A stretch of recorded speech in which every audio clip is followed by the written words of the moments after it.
And then when you go back to it, it's so much easier to rewrite something than it is to write on a blank page. You can go, oh, wait, no, I don't like that. How about if I do it like this instead? Like, everyone thinks that the muse comes to them and says, I have a great idea. Let's go over and sit down and write the best-selling movie. And that's not how it works. You have to set a habit. You have to sit in front of your computer every day for a certain amount of time and then just work. And then the muse shows up once in a while. Greetings, everyone. Come on in and have a seat up front for the Funny Muscle Podcast. If you're here, then you're looking to learn how to create laughs like a pro. So please help me welcome to the stage your co-host to help you do that, economics professor and open micer Chris Stifler and comedian turned author Mike Lucas. We're actually in the same room today. Yeah, this is an interesting moment for both of us. I thought you had a funny line. The fact that you were flying from Denver into Dallas to see both me and Lenny Schmidt and to record a podcast live. And you said it's like meeting your pen pal. Yeah. So I thought it was funny. That's because I spent like 2 hours every week with you, and I never met you in person. Right. First time we ever shook hands and hugged. A long, awkward hug. I tried to make it as long and awkward as possible. What did we do last night? Last night was at the Dallas Comedy Club. On Wednesdays, I call them my office hours, since I'm the one of the comedy instructors at the Dallas Comedy Club now, albeit the newest one. I have taken it upon myself to, during Wednesday's open mic night, I hold office hours in one of the classrooms. And at first, like 1 or 2 people showed up. And you saw last night, it ended up being like 8 or 10 people. At least, yeah. Got in there, and it's like a workshop where we run our lines. We give each other tags. If you're about to do a set on the open mic, we give you a chance to run it in front of us, and then we help you with your memorization, and we help again with tags and stuff like that. And so it's fun. What'd you think? It was a blast. I thought we were. What time we got there? Before 7. Yeah, we got there at 6:47 because I got a text right at 6:45. Where are you? Where are you for this free seminar? But we didn't leave till after 10, right? At least. Yeah, it was 10 o'clock when we finally got out of there. So usually about 3 hours and some change. But everybody likes it. But there's like a bunch of rooms there. I didn't realize there was like two theaters, two or three theaters. Oh, you didn't realize? Yeah, they call them black box theaters because they're not huge, but they're they're kind of theatrical. And I think the main stage fits 150 to 170 in that room, and then the secondary room fits about 100, maybe close to 80 to 100. And the secondary room is where we do a lot of improv, and we also do classes in both of those rooms if it's open. I didn't realize that it was like a venue we could pop back between. Like, some people were in the main stage watching the open mic. Some people were in line to do their open mic, but then they would pop into your classroom and just hang out and run their lines and help others run their lines. And then they would pop in, they maybe do their set, and then one guy came back. Yeah, we have an open door policy. So because in stand up you got to be real flexible, and you got to stand interruptions, and you got to work on the fly, and so we kind of encourage that in that environment for sure. Did you find it distracting, or did you find No, I just thought that was not what I expected. I just thought we would be in the back of the open mic and then be annoying to other people if you're talking or side talk or. It's funny because it's an ongoing, like a group that changes every week. So, like, how in a football season they always say the next year it's a different team, so you can't rest on last year's laurels. So you have to say it's a brand new team. This is as a Browns fan. We have to say that every year. And so there's no carryover, thank God, from that 2 and what are laurels? 15. So laurels are I think like fancy ribbons that you wear around your hair. I don't know. But whatever you do, don't rest on them. They're pokey and they're uncomfortable, and you get no sleep. So it's open for anybody? Yeah, anybody can come to your class. Yeah, anybody can come in, and I just started showing up, and I just said to people, "Hey, listen, if you want to do this, I'll be there for you." and people responded really well to it. They really look forward to it, and and the one guy's usually there that wasn't there. I was surprised, but he must have had something else going on. He might have gigged. He's working sometimes too. But you don't have to be part of your class or even No. take a class at the Dallas Comedy Club. You can. No, I just tell any of the open micers, although they don't really know about it yet. But like you saw yesterday, Kane came in. Kane, the guy with the big glasses.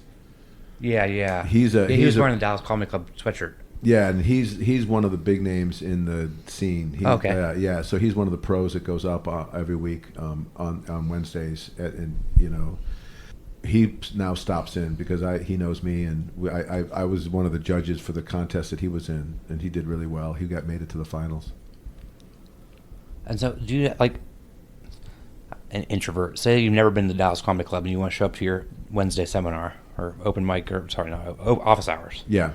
You can just walk into the Dallas Comedy Club and say, "Hey, point me to Mike Lucas's classroom." Or I guess you could, yeah. I wouldn't mind. Yeah. The only rules are you just have to give people tags and participate when other people are presenting their material. You can't just do your material and then leave. That's kind of rude.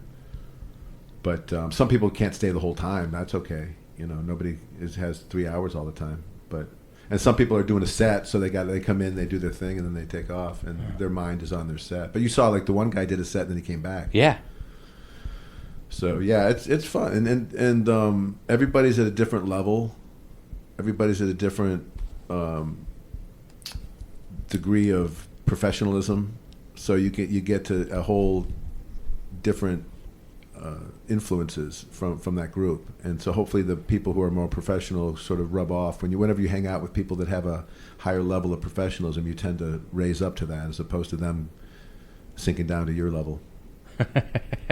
That's what I found as a non-professional for years. Yeah, I was pleased with how much new material or how much just tags or extra just bits we worked with for those 3 hours. Like it was. When you're thinking about joke mining, I thought that was pretty effective. Everybody got at least 5 or 10 minutes themselves to say what they were working on. I didn't really take a turn this time, but sometimes I'll take a turn and put my stuff up. But there's too many people for me to, although they would have let me, if I had wanted to. But I really didn't have anything in particular that I was working on that I needed help with. And although I have my jokes from that week. Half the time I was trying to find it on my phone. I'm like a technical idiot. I'm just like, where's that file I put on my phone? So, but well, good. Yeah, I'm glad you got to show up and be there, and you got to stand on that stage. You didn't do a set, but you did a set in the open mic. You had a really great set, by the way. Thank you. Yeah, that was a good 5. I was been working on that 5 and really. You did. You got more response than most of the open micers will get on the actual stage of the open mic. Because none of them had seen you before. Yeah, I was excited how loud they were. Yeah. How many rapid jokes I was able to work in there. I think I got a couple new tags as I did it. Oh, good. The reference to my books I thought was good. Yeah, that was fun. They got a couple laughs. And I worked that one joke where I pretend like I don't know what Klingon is to see if someone says, right. "Oh, Klingon's actually from Star Trek." Yeah, and that's fun. Yeah, so I need a better tag on that, or better... Like, I don't want to make, like, dude, you haven't been laid for the last decade. Like, I don't want to punch down too much, but I want to get the laugh of, that laugh of, kind of like, don't admit that, like that's.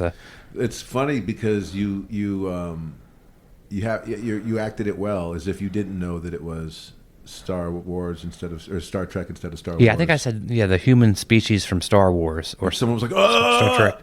Yeah. So how would you do that? Just how you did it. It was exactly right.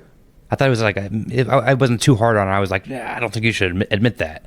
Well, yeah, but I would even double down on that, like nerd. Okay. One of us. Or could I do Klingon? Or like, yeah, say something in Klingon. Like, I don't know how to do just Klingon. Just do Klingon gibberish.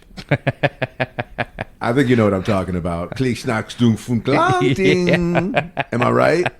Am I right? Give me one, and then hold up the Star Trek sign. That's fun. Yeah, I think there might be some more meat on the bone there. I need to work on that one. That's okay. That was good. I could tell you worked on all your stuff. It was good. It was concise. And the thing about your stuff is with your economic lens, the adventurous economist. God, that's such that word to go from economy to economics to economist is just a bullshit thing to do to people's face. Economist. Someone was texting me, and then their spell check auto-corrected to a condom miss. Yeah, if you got a condom mist, it's not doing the job. But the thing about your lens is it can be pretty dry, and it can lead to some verbose setups and premisi. And you made yours concise. You had it memorized. If you don't have your stuff memorized, it can be really boring because you're stumbling through your terminology, I guess you could say. So you had it all memorized, and it was all well Yeah, crafted. that's my tight five that I've been working on for a year, more than a year. But you didn't have that memorized before. You didn't have that down so well. So you were stumbling into it. So it was because you didn't know it well. We had a hard time following it. And now that you know it well, I you feel know like where I'm to punch dancing. it. Yeah, I know exactly, and I know I can pause, and I know the next one's punch is coming, so it gives me the confidence to know. But that's what comes with reps, man. Yeah. That's why the open mic is good. And talk about that. You were wondering like what's more valuable, a 3-hour workshop session like an open mic or a office hours session like we had, or actually going up waiting for 3 hours to do a 3 or 5 minute set in front of other comics. In front of other comics who aren't listening. Yeah. Like I did that same set 2 weeks ago at an open mic in Denver, and 2 people were listening, and I got no feedback. And there I got 10 people laughing, and then I felt like I was in the flow state, and I was even better. Yeah. And you tagged some things because you were just riffing, and then some people had tags for you. Exactly. And so that was much more productive than buying 2 beers at an open mic and sitting around 3 hours to get your 3 minutes or 5 minutes. And so I think there's nothing better than an open mic for doing your reps, but it's really hard work. Like waiting for your set is hard work. So there's no pretending that's not true. But so I guess in the debate though, like what you have to do some open mics. Well, to be honest, there's not a lot of office hours available. Like who does office hours for you? Like what? Like who else has access to a workshop like that where it's free and it's every Wednesday and it's with a professional who's willing to listen to your stuff and guide the feedback. It just doesn't. Most people don't have access to that. Yeah, it makes me jealous. I want to be down here on Wednesdays. The one comedy club in Denver does Wednesdays drop in, and you go on stage, and then all the comics listen. And the one prose there, the social norm is you pay $5, Venmo them $5 to hang out, and then you're going to give some tags. But you can see why you need to write with a partner, or like even 7 or 8 partners. But then also like there's like I've been in groups like that are like they suck because one person's like bogarting all the conversation. Or like you have people who are so new they don't really help you. Yeah, and there's always a danger of that, but a good leader will guide you through that and help get focus back in where it needs to be and help edit some people who are maybe going too long on themselves. And but you could see last night people were conscious of like, oh, I don't want to keep going. Other people need a turn. Yeah, did you set that up? Did you like train them to? Yeah, we've been doing it sort of like that. So if anyone comes in, the others who are already there are doing it that way. So they learn pretty quickly that's how it goes. Okay, so it's like established, like same way you tell me to train the crowd to understand how your rhythm works. Exactly. You trained your classroom on understand how the drop-in office hours work. Yeah, and it's an ongoing training because some of the people that was their first time there. So. But some people become someone recommended you, right? Yeah. They were like you should come to this thing. It's great. And then the guy came and he got a lot of benefits from it. He kept saying, "Oh my God, this is amazing! Yeah, this is awesome." He kept calling me Max Gore. You know where that's from, right? From Frog Belly Beans, my book. Did you think he read the book, or I don't understand? Or I think he Googled me. Okay. And Max Gore came up. So I don't know, but that's the first time anyone called me Max before, so that was great. I felt pretty good. I was like, yeah, you should buy the book. Yeah, that's right. I appreciate you calling me by the name, but I'd be rather you buy the book And leave a review. Leave a review on Amazon. Somebody, yeah, to our listeners, if you could leave a review to any of my books, it would be really much appreciated. It's really hard to get people to review. I get that. Put people on the spot to say something nice about something that they enjoyed or something that was helpful for them, and to get the right words for that is difficult. And if you have trouble, email me and I will send you a review. It's very easy for me to write. Should I tell you how many stars? Please send me a 1-star review, Mike, so I can post it on your. I don't normally give 1-star reviews, but this was fantastic. It was the worst of the 1 stars I've ever encountered. But yeah, reviews do help. They tell the algorithm that this book is worth, and from your books, it's I've been very helpful. Pulling teeth to do it, but you can do it on your phone when you're taking a shit. Just right. Go on Amazon, go to your orders, review some of the stuff that you bought. I try to review every self-published book I read. Oh, good. That's nice. Because I know the game, I know how much it means. Yeah. Yeah, I don't tend to review things that I didn't like, though. I don't want to leave a negative review. I feel like it's like leaving a pile of shit somewhere, and it's just steamy and stinky till it dries up. And on the internet, it doesn't dry up. Well, that metaphor is all horrible. My wife always gives me crap for like my horrible metaphors and similes. She says, it's not like that at all. It's not like that at all. What are you talking about? Why does everything have to do with shit?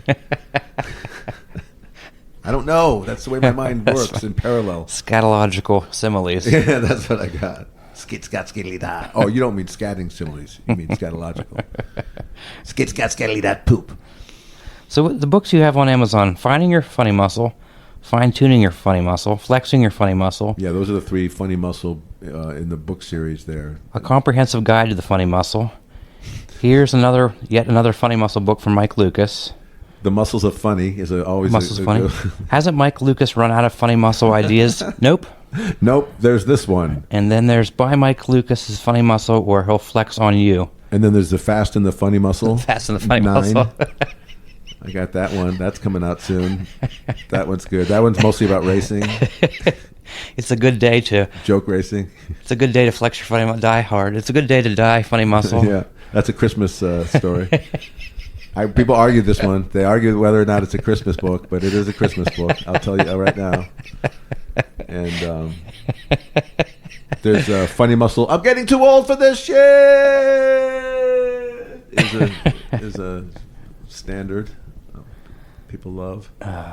Yeah, and then I've got Frog Belly Beans, which is 14 deliciously twisted short stories. That's a good book for the holidays if you want to. I just had somebody do a new copy for that book, so that a new Amazon description. So the copy. Yeah. So yeah, sorry. Yeah, copy meaning the words. Yeah, last night I brought up the 1,000,000-word challenge, and people were kind of fascinated by that. And that one kid was it seemed like he was trying to write a lot. Yeah. And so a couple hours a day, he said. Yeah, so I wonder how would you give him advice to be more efficient with his time? Because he was you can see he wants to be a good writer, but he doesn't he needs a little bit more. He's like when you turn a hose on real high and then put your thumb over it, and just it's spraying everywhere, and it's kind of like you got to focus that spray a little with bit. Poop. Yeah, with poop. My metaphors. Yeah, when you have a hose full of poop. What? It fits. No one wants that spray all over. Text that to Gretchen right now. Yeah, she'll just roll her eyes. What's the eye rolling emoji? Like, good Lord. And then she'll go about her business. But yeah, the 1,000,000 words challenge was helped me to be unafraid of just pushing out content, no matter what you have. You have today I have a 2,000 word goal, and so I have to just write 2,000 words. So just start. And so then at first, sometimes it would be sort of like, I am writing 2,000 words today, so I'm going to start writing right now, and these words are 2,000. So this is the first 100 of the first 2,000. It would be like that kind of crap. And then eventually you get over that, and you start using that time to create blogs. I created chapters from my books. I did sort of diary entries. I did philosophical entries, and sometimes it was just humorous stuff that I would do, and out of it came a lot of good content. Well, let's rewind. What's the millions? Did you make this up? Is this an actual thing? Is it like the ice bucket challenge? Or I made it up. Okay, so you. Well, there's all these sayings. They say like, what was it? Gladstone is his name. It said 10,000 hours. Gladwell, Malcolm Gladwell. Malcolm Gladwell said it takes 10,000 hours to become an expert pro, or something. yeah. To be a pro. Well, it takes being paid to be a pro. And I think you said that you always use the photograph one. Your first 10,000 photographs suck. Yeah. So there's all those ideas that there's a learning curve that you have to go through before you ever produce anything decent. So I was thinking to myself, I like my first 10,000 photographs. It's going to be my first million words. Are going to just suck. They're just going to be whatever. So I just need to begin to produce them every day and get used to having a writing schedule and get used to having a goal that I meet every day, and then have a bigger goal that and a million words is like whatever it is. It's if you have 100,000 page book, that's 10 books worth of writing. So like writing a book doesn't scare me now. Like the idea of putting out 100,000 words is like, okay, I get that. I know what that feels like. Okay, so you came up with 1,000,000 words. That was your idea. Yeah. Okay. Just because it sounded good. How did you figure out how to break it down to 2,000 words a day? I just did the math. I was just like, how much can I reasonably do every day? Okay. And 1,500 was what I started with, and then I increased to 2,000 as the time went on. Okay, let's put this in perspective. Like an average New York Times op-ed is 700 words, 750, Something basically. like that, yeah. A long form New Yorker. Maybe. But that's edited and that's cut down to its precise words. Yeah, okay. And I'm rambling. I gave myself permission to just write whatever I wrote. I'm just trying to get this. Okay. Because I know Harry Potter 1 is like 77,000 words. Right. So the average, and about 80,000 words is the average book, I think. Something like that, yeah. I think. Sounds about right. So that means you're basically writing 12 books. Yeah. In 1,000,000 words. 12 books worth of copy. Yeah. And of that, I got stuff that I use. Blog posts That's that I what posted, short stories that I published, chapters that went into published books. Now, when you do a first draft, that's not the draft you use. I took whatever I did in the 1,000,000 words challenge, I copy and pasted it into another file, and then I edited it like I would any writing. So it's not like what came out was perfect. Far from it. But in that article, you basically said, like I wrote this in my notes, willing to be bad at first. Yeah. Yeah, you got to be willing to just write crap. Your first draft has to be, it can be just, these are my ideas. This is the general story. And then when you go back to it, it's so much easier to rewrite something than it is to write on a blank page. You can go, oh, wait, no, I don't like that. How about if I do it like this instead? And then it's better. And then that's what seems some of your students were like, your advice was like, just get it down. Just free write or just... Yeah. Don't worry about, like, they're like so gun shy, like, I don't think this is going to be funny, so they don't do it. Do you notice all the disclaimers too? Yeah. Before I start, I want to tell you how this came about and what I was thinking before I got here today. But some of the other people are like, just give them the mic, get up there, just do right, it, yeah. just do it, just see what happens. We're not gonna, and it's such a welcoming environment. No one was gonna make fun of you or no. Everybody's trained to be, and it's that's the thing about it. The improv school is improv people are really nice. Huh. Even if it's a fake nice, they're nice. It's always about yes and. Whereas, comedians are always no but. Oh really? Yeah. Or yeah but. Huh.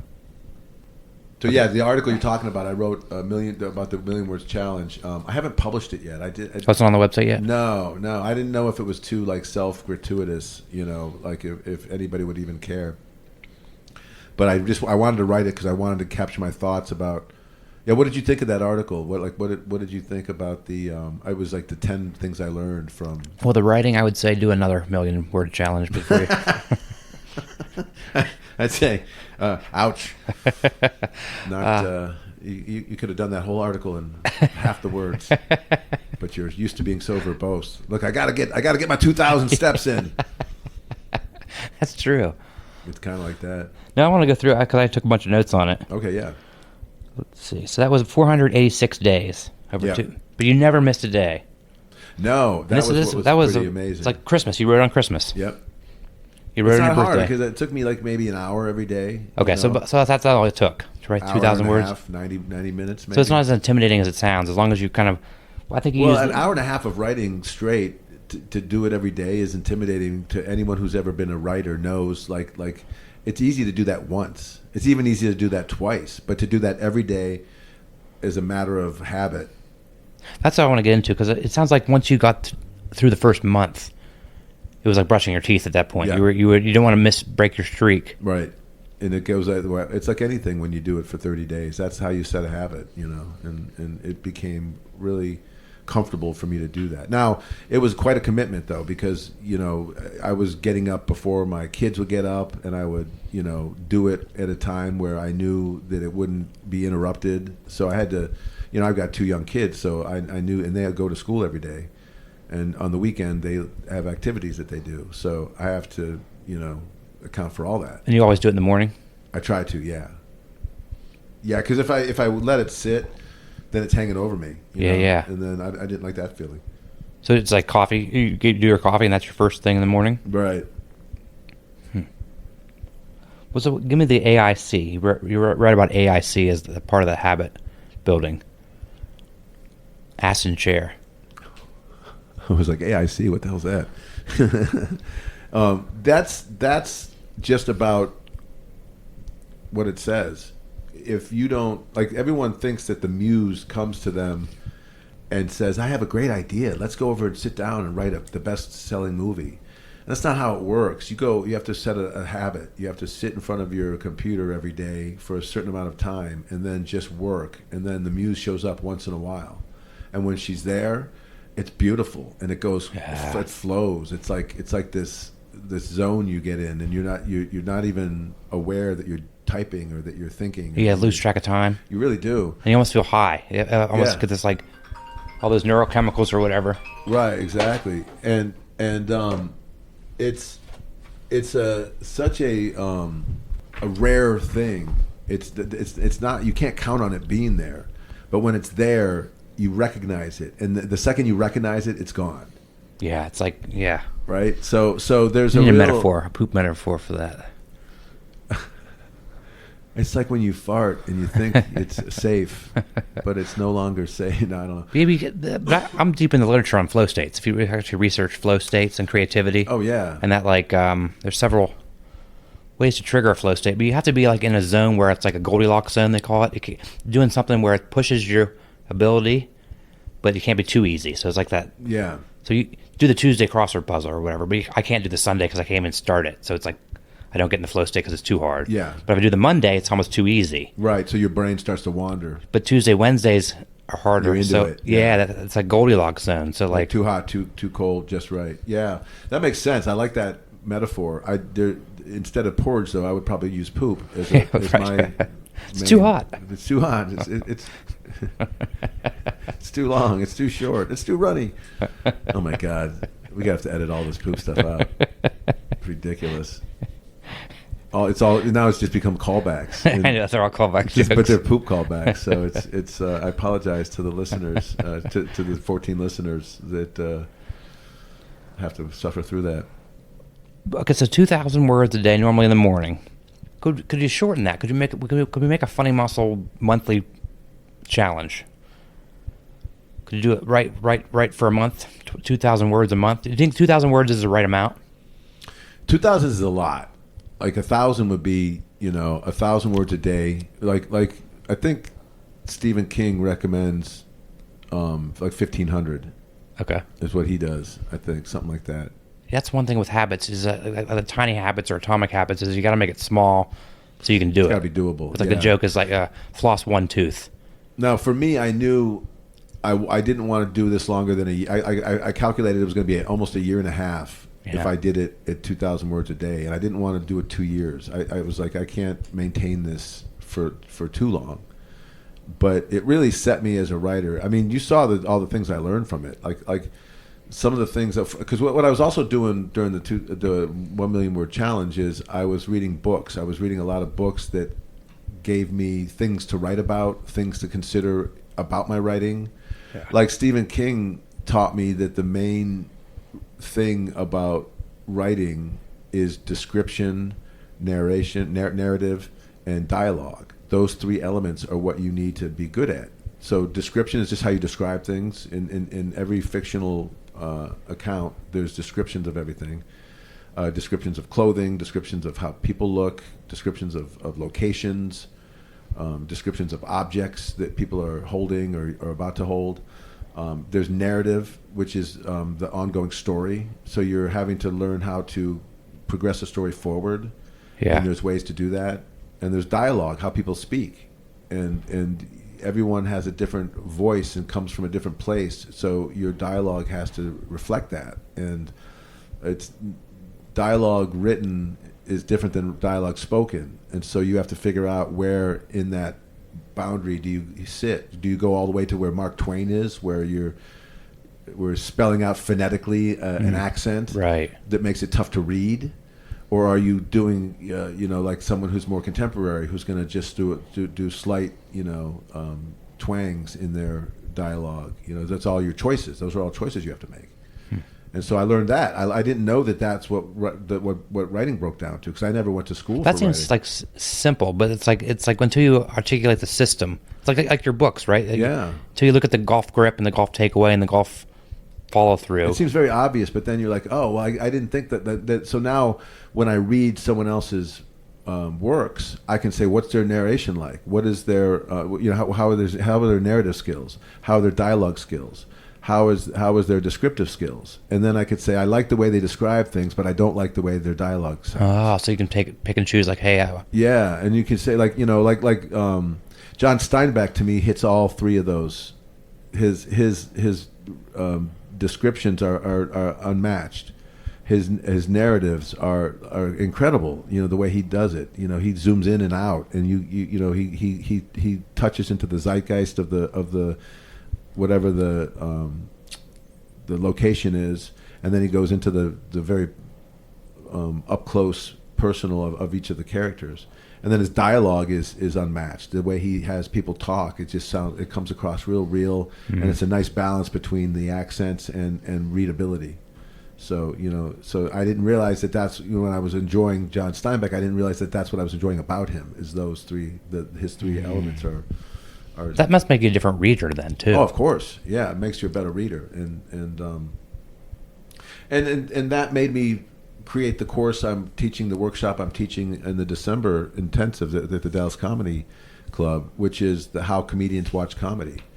I realized that a comic has to watch comedy not to laugh, but to observe and to break down how the other comedian does their take on the different elements of comedy as opposed to the elements of writing. And when you can break that down, you can apply it to your own work.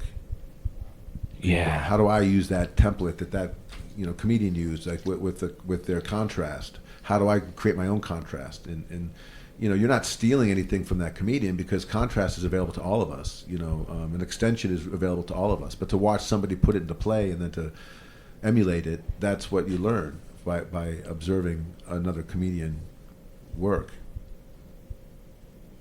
So let's see. So you write writing versus storytelling.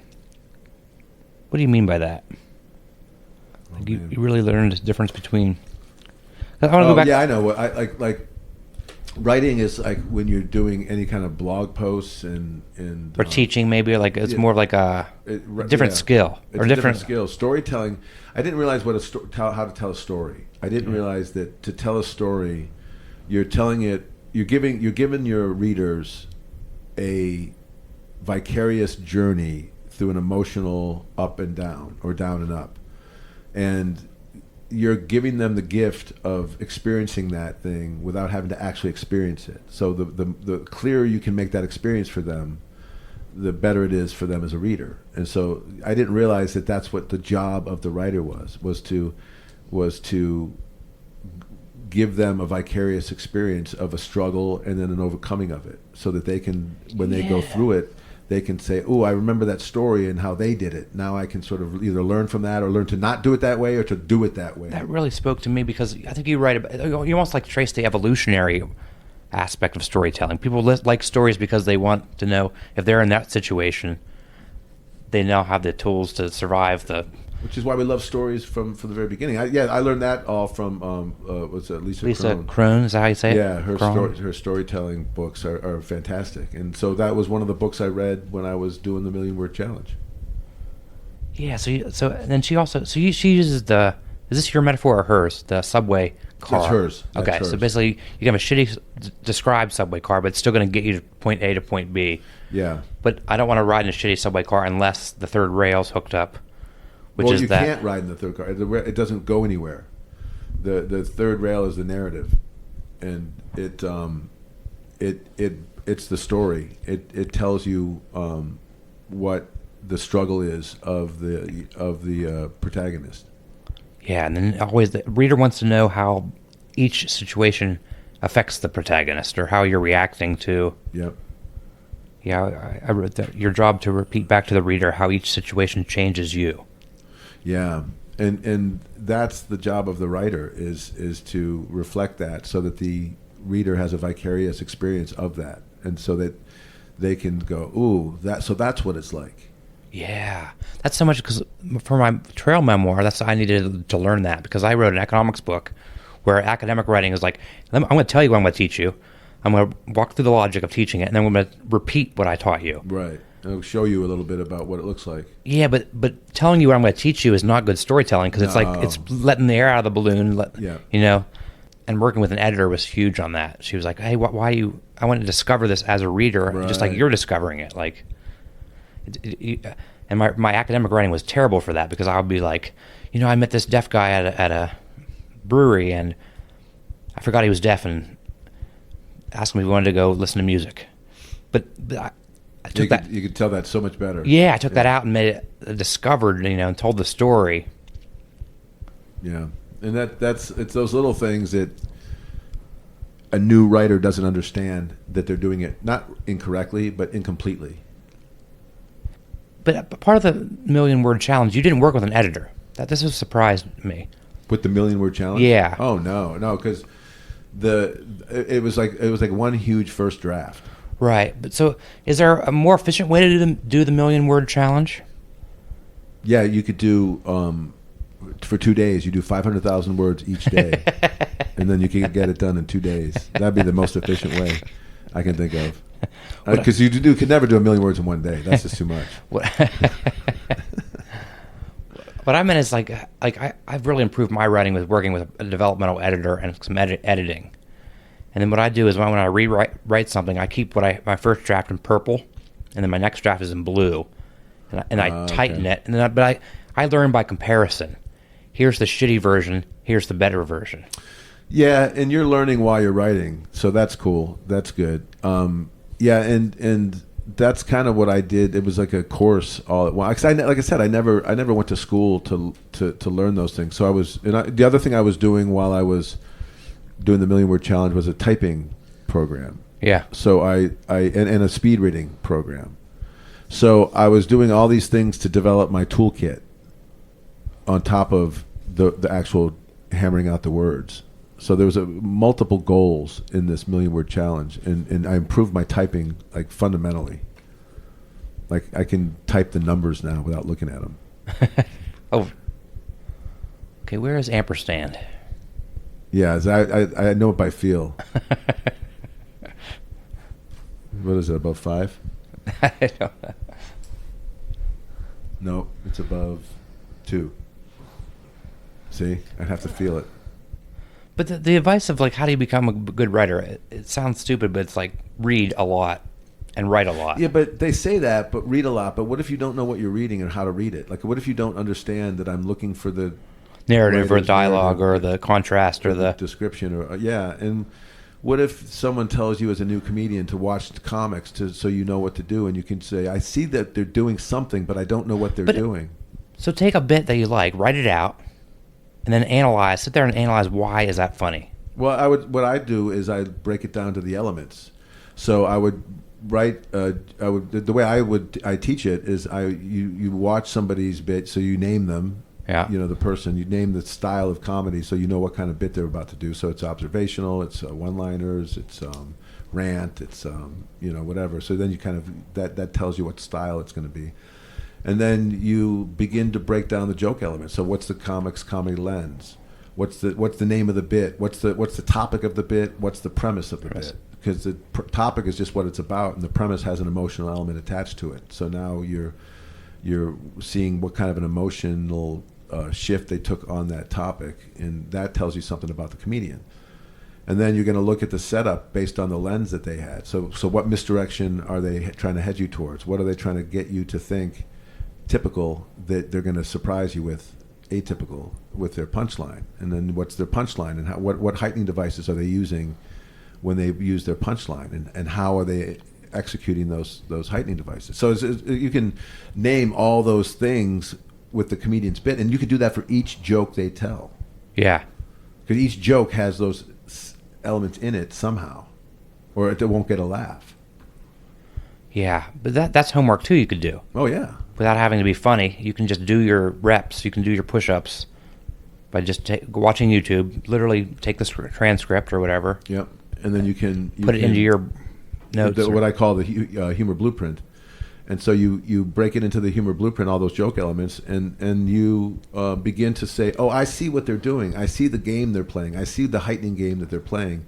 They're taking an emotion that they have, a negative emotion where they're embarrassed or they're pissed or they're frustrated or whatever the bit comes out of. Yeah. Because typically you don't hear comics go like, something went really well for me, and it was hilarious. It's never that way. It's always like there was a chain of errors that occurred, and I want to tell you about it. Yeah.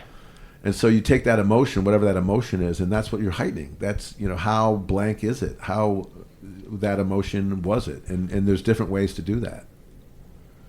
But 8 months ago, I don't understand what you meant by that. I apologize to any of the listeners that are like, what in God's name did you just say, gibbly-gook guy? No, I think it makes sense, because I was mentioning last night at the diner, I'm starting to see like the Matrix, like seeing the... You start to see it, right? Yeah. You're like, that guy did a contrast with sarcasm, Yeah. and then he turned that into an extension with a different perspective. Well, it was eye-opening. You can be helpful to a comedian, but you don't have to be actually write their joke. No, you can say, "Hey," point out the game. Yeah, you can point the game out like, "Hey, I don't have a good punchline for this, but the rhythm of it needs a punchline here." And you saw too how some of them will argue back with you because they don't even get what you're suggesting. Yeah, they'll be like, "What? No, there's no game." Yeah, he didn't understand. Like that one kid didn't understand that we use the terminology "game" as because he sets up that pizza game. Right. It was fun. It was a yeah. Play it more. Where his bit was what was it like? He put his 2 girlfriends' names under pizza. So like Domino's was texting him late, and Papa John's was texting him. Right. So then we were helping him heighten that game that where the girl's name is the pizza guy, the pizza. Yeah, and then one girl was just brainstorming the catchphrases from each delivery, hot and ready or whatever. Right. And then once she said hot and ready, then they started getting a laugh, and then they started to workshop it and add tags, and it was fun. That's how you riff a bit. That's how you get it going. And you have to have that first version, and then see what differences you can add to it or extract from it. I thought the one girl had the idea. She had a pretty funny premise about how she doesn't Facebook stalk people. She Venmo stalks people. Yes, that was funny. That's a really funny. But her setup was clunky, and she Adam Bloom would call let the air out of the balloon early. Right. And that's part of what you do when you're newer at it. You don't realize how it's supposed to be presented. Yeah, but I think a little tweak with that really made her bit, because she said something like, some people Facebook stalk people. That's amateurish. I Venmo stalk them. Yeah. But by saying it's amateurish or whatever, that she told us the turn right, like the. Now we know which direction you're going to go. Yeah, and so we told her to drop the whole line of it's amateurish, because here's the norm. Right, you Facebook stalk, and the norm is I don't Facebook stalk. Right, but she takes it the other way and says I Venmo stalk, like I'm doubling. And it's all about how you say it. Some people Facebook stalk. Yeah, I Venmo stalk. Yeah, and then that gets the laugh, right? Because You could even say something to the effect of like, "Oh my God, that's so immature. I Venmo stock." Because you want to establish the norm. You want to get us down Which that is, road. Yeah, we go the road of I'm against stalking. Yeah. But really, I'm against that type of stalking. Yeah. There's better ways to stalk. That's clever. I mean, Yeah, and it's fun, and the more professional comedians learn how to play that misdirect, and they learn how to get it as quickly as possible. right. And a lot of times you told your students that didn't really have a misdirection. Yeah. Like you felt like you set it up as though it was a punchline, but we were expecting it, so it didn't have the Right. surprise element. And if it doesn't have that, we won't laugh. Right. We might go, "Oh, that's true," but we won't laugh. Yeah. Also, was interesting is like to see young comics' brains working. They're hungry, but they like need to find a funny situation versus just write something and then try to add jokes to your actual writing. There's the difference, isn't it? What else did I learn from the Million Word Challenge? But it seems like you harvest a lot of it. You gotta give yourself permission to suck, and learn from your mistakes. Yeah, a lot of it was not harvestable, but a lot of it was. I like one of my favorite short stories is called "The Last Can of Tuna," and it came out of that. And it's a story about this guy, and who ends up finding some money, but it backfires on him because of the way he got it, and so it just sort of erupted out of me. And the final version of that story is a bit different. It's quite different, in fact. It's way better. But the gist of the story it came out of that. Do you rewrite as part of your Million Word Challenge, or is it everything new? Everything got to be new to count toward the 2,000 words. Yeah, it's all new stuff. Okay. Because editing takes time, and you're just changing a few words sometimes. That doesn't count. You can't really count that. I mean, you can't really count those words, meaning you literally can't count them. Like it's hard to say how many words has that been. Have you changed? Yeah. Because I changed them, and does that subtract the old word from the count and all that kind of stuff? So that's too much math. But do you have prompts, or like say, so I'm listening to this, and this sounds really hard. I'm staring at my screen. I don't know what to type. Well, how do I get started? The benefit I had was that I had already done my morning pages, which is now I'm not going to be able to think of the author who has this book, but she recommends was it Sylvia something? I can't remember. Sorry. It's I think I mentioned it in the article. But she does something called morning pages, where you do automatic writing, where you write without stopping, and the whole benefit of it is the freeing of that muscle, so that you don't freeze up. So I already had done that, and so that muscle was already pretty strong in me. When you say done that in that same past, morning, I've done it in the past. I've for years I did that for months at a time.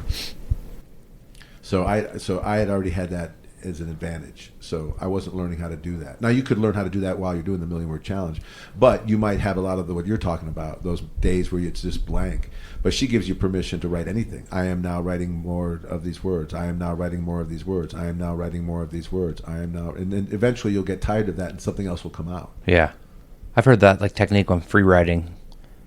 If you can't think of something, just keep your hand moving. Yeah. Red, white, blue. Red, white, blue. Red, white, blue. Red, white. Okay, the pen in front of me is blue, and then you just start anything, and it's okay. You just forgive yourself those moments, because that's how it goes when you're free-forming. Do you eliminate distractions during that writing time? Yeah, you got to. That was interesting, because the one kid last night was everything's in his notes, right, in his phone. But I was I cringed at that, because it's a distraction device for me. Now I shut off my notifications. Like my phone doesn't go off except for if my wife texts me, or if when you're writing. So like always. I don't have any notifications for any social media sites. I don't have any, like my email doesn't ding when I get a new email. It would just kill me if I had that, because that's the they're harvesting your attention. Yeah, that's how they do it. And so I typically I'm not distracted by that anyways. But yeah, I turn it on buzz when I'm writing. I put it underneath my pillow. Yeah, you got to. I put a 2-hour timer in the evenings when I write. Well, that's the other thing I was going to say is the timer is your friend. You put the timer on and you say, I'm going to type for 90 minutes. and you know that in 90 minutes I can typically do 1,500 words, or I can typically do Interesting. 1,000 words, or I can typically do 2,000 words. And then each time you do it, you count how many words you did in that amount of time, and you can track your improvement. But you know that the muse might not come until 45 minutes in. If she she comes, comes at all. yeah. If she comes at all. Or you won't hit a flow state. And that's okay. You have to be okay with that. You have to go, well, that was today. But I sat down and wrote. I sat there and I was available for her. Yeah. That's one of the comics Steph Clark said. Be bored. Put your phone down.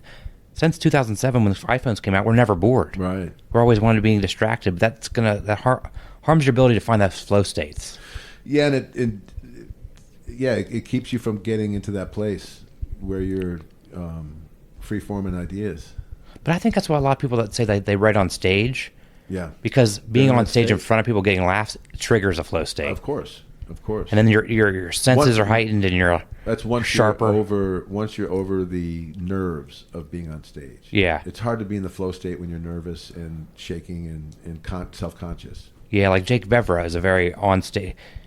The idea of sitting down and writing for an hour, to him, he was like, nah, it's a waste of your time. Go to an open mic. Right. He works through stuff on... I'm sure that's how he triggers his zone. Yeah. And for him to sit down in front of his computer and try to recreate that he's proven that that's impossible for him. So he's like, I don't even bother. But now I wouldn't, for him, he can't say to everyone that that's true. He can't, that can't be the recommendation for the group. It's just like, if that works for you, that's great. But that doesn't work for everybody. Some people need to sit down and hammer out words. But all in all, it was a good challenge, and I feel like it made me as a more confident writer, and it made me a better typist. It made me a better idea smith, because it made me fearless. Like, it doesn't scare me if someone says write 150 words to I'm like, pfft. Yeah, think about that, like in 7th grade when you had to write a 300-word essay, and that was like what? impossible. Oh my God! How do you even count words? Does the count the same as Mississippi? No fair. So how do we can we devise a challenge for our listeners, or devise a monthly challenge? Like, we've been doing the write a joke a day challenge for a month. I still do that. I haven't missed a day since I started on the beginning of, what was it? The beginning of September, October. Yeah, you're good. You're good at that. Yeah, they're not all great. They're not all great jokes, but they're an attempt to flex that muscle. And I find that my muscle's getting stronger as I do that. Yeah. And what I also found is that jokes are like any writing. The first draft is okay to suck. It's okay to have it, but when you go back and you look at it, you're like, oh yeah, okay, and then you can rework it a little bit. And you go, I see what I'm missing here, or that's the punchline, not that. And so I'm just gonna need to rephrase that. Yeah, you're getting into that rhythm of that joke rhythm. I can feel it so much easier for you. It feels like that, yeah. Which is funny because I was a pro for 24 years and I didn't have that. I didn't have a methodology. I didn't have the knowledge. I was just doing it real organically. And then when I had to do it consciously, it was just impossible. I didn't know what I was doing. So, and I still would argue that I don't know what I'm doing. Sometimes I thought you were setting up jokes and you're just asking me, have I ever been to Waffle House? When you're in that like rhythm, do you know what you want from Waffle House? Or Here we go. What do I want from Waffle House? You tell me. What is it? What Texas toast? What is that? What is that? It's funny. Yeah, people always expect that out of me. Yeah. Well, a couple times during the office hours, you said something, and I was people would turn to you like waiting for the punchline, and like, no, that's the setup. But we need a joke here for that. Yeah, they were like waiting for me to come up with the punchline. I'm like, I don't know the punchline yet. I'm just telling you where it's going to fit. Yeah. But I wish I was better at just spontaneous punchlines to tag for people. It would, I'm okay at it, but there are people that are really good at that. Yeah, but those writing sessions, you got to understand, are not going to just develop a 5-minute set. No. They're going to give you like the seeds. Like, I kept on saying, like, this is a seed for you. Go home and free write on this idea. Like, Yeah, it's about your own work. You have to work it till it feels right for you. They say the second weekend of January is known as Quitter's Day. Of course. Because you can track all this data on like Strava and so all these apps that like track your like cycling or walking or running or workouts. And people This year everything's changing. First weekend they crush, and the second Thursday, it's like the numbers just whoo. Yeah. That's sad. So how do you keep? I guess what do you tell people to keep their streak alive? What do you want? Do you want to say you did 1 million words? If you really want that bad enough, then you know that the only way to get that is by doing the 2,000 words a day, and every day you miss is a day extra you have to tack on at the end. And so, once you miss one day, it's a lot easier to miss the second day. Exactly. So that's why I didn't miss any days. Did you have a calendar you X off? I have a Word doc, and every day I would track it like a diary entry. Oh, so you do have that like kind of dopamine, kind of like I hit my goal. Probably helps your, tap into your neurochemicals or whatever that motivates you. Microsoft Word keeps track of your word count, so I knew I could. So seeing 2,000 today, 4,000 tomorrow. That's like that's a good way of keeping yourself checking the checklist or whatever. Yeah, everything's divisible by 2,000. But how do we translate it into like the Atomic Habits world? Like his world, his always like if you want to start a new habit, you start small. And the joke is he says floss one tooth. Right. Well, but once you're flossing one tooth, you're going to floss every tooth. You would start by learning to do morning pages. Morning pages. I think that's the best one. Yeah, like say like every morning I'm going to do 15 minutes of writing. And that's easy to do, so you can just time it. You don't have to put a. There's no word count. That's what Lenny Schmidt told us. He said he started with a word count, but he would get frustrated, and the frustration didn't help him trigger a flow state. Where if he flipped to 25 minutes of writing, and then it doesn't matter what your word count is. It's right. Just, I've done the time. So that could work for other people. You don't do a word count, but do 2 weeks of morning pages straight. Yeah, and a lot of times I would just do time. I knew I had so much time. I knew I had like, 75 minutes, and so I would just hit the timer on, and then I would do my best to get 2,000 words in that 75 minutes. And if it was only 1,500, I'd be like, okay, that's fine. I don't know that I would recommend doing the 1,000,000 word challenge to people, like because you're setting yourself up to fail if you're not really serious about it. And if you don't, because the thing I really wanted from it, I wanted the ability to say I did it, because I felt like when someone says, have you gone to school for writing? No, but I've done the 1,000,000 word challenge. What's that? And then I have another conversation piece I can talk to them about instead of my lack of education. I mean, I went to college, but just not for writing. Right. So I don't have any like educational shame. I graduated with honors, in fact. All right. Well, that was a nice conversation. Yeah. How do we wrap it up? What do you think? Don't do it. Don't do it. Just do morning pages. Start small. Atomic Habits.